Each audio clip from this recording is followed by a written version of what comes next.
Сәлем достар, сіздермен мөлдір.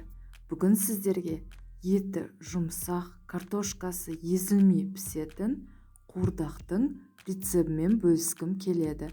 Видеоны соңына дейін көріңіздер.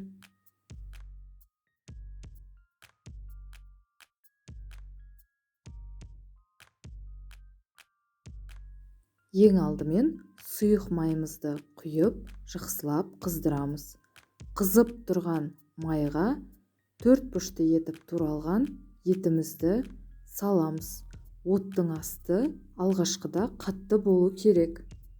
Етіміз қуырылып, осындай қоңырқай түске айналып, согын бөлген кезде дәміне қарай дәмдеуіштер салып, оттың астын жай қойып, ары қарай қуырамыз.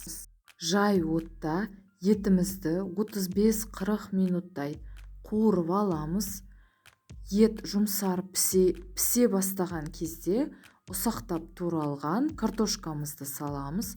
Оның бетіне жарты дөңгелектенген пиязымызды саламыз. Содан соң бірнеше бөлікке бөлінген сәбізімізді салып, сол отта ары қарай қуыра береміз. Картошка сәбізіміз жұмсара келген кезде қуырдағымызды 1-2 рет қана аударып, оттың астын көбейтіп, суы шамалы тартылғанша қуырамыз. Қуырдағымыздың еті өте жұмсақ, картошкасы езілмей, дәмді болып пісті. Міндетті түрде жасап көріңіздер.